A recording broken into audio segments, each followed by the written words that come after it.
Like all the other world leaders speaking at the UN, President Trump's speech was pre-recorded. His words, though, were as controversial as ever.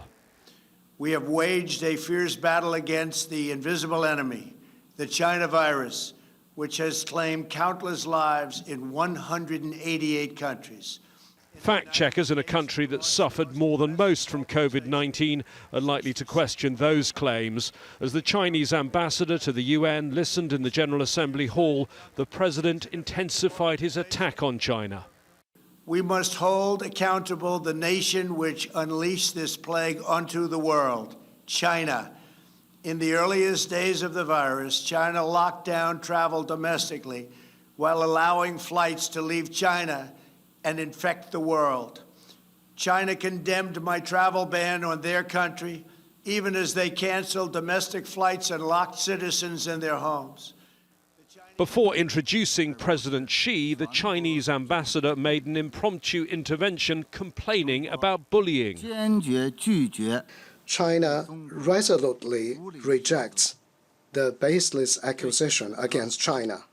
His president, in a clear contrast to President Trump, said international cooperation was the key to combating COVID-19. COVID-19 reminds us that we're living in an interconnected global village with a common stake. All countries are closely connected and we share a common future. No country can gain from others' difficulties or maintain stability by taking advantage of others' troubles.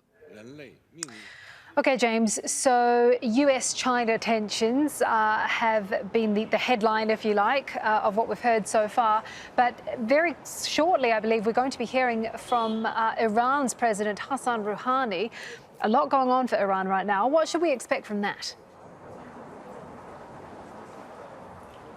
Well, I thought it was interesting when we heard from President Trump that he was pretty brief on the subject of Iran. He talked about the terrible Iran deal. He said that many times. Why I thought that was interesting is that just 24 hours ago, for the 75th anniversary event, the US was represented by an acting deputy ambassador here because President Trump didn't submit a speech, and the ambassador to the UN and the Secretary of State were in Washington for an event condemning Iran and putting new sanctions on Iran. It wasn't as much of President Trump's speech as I thought it would be. Having said that, President Trump delivered a speech, machine gun style delivery, where he only spoke for 7 minutes, which I think in history will go down as the shortest speech a US president has ever given at the UN General Assembly.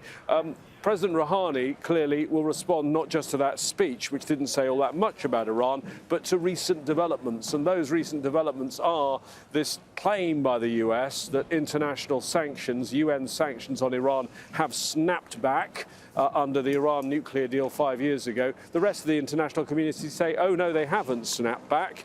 They say that the US pulled out of the Iran deal 2 years ago, so it doesn't have the ability to trigger this snapback mechanism. That's likely to come out from President Rouhani, who I think is in a difficult position.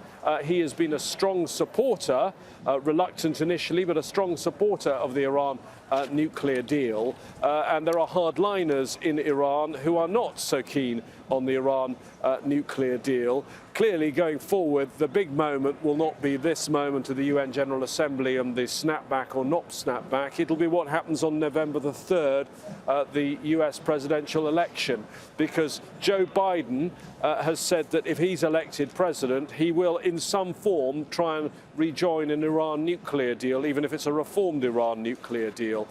If it's President Trump, then there's no way he's going to come back to that deal, and it leaves very little place for the two countries to go, other than potentially towards conflict, which is what most people here at the UN are desperate to avoid. So a lot riding on the words of President Rouhani. We're going to hear him quite soon.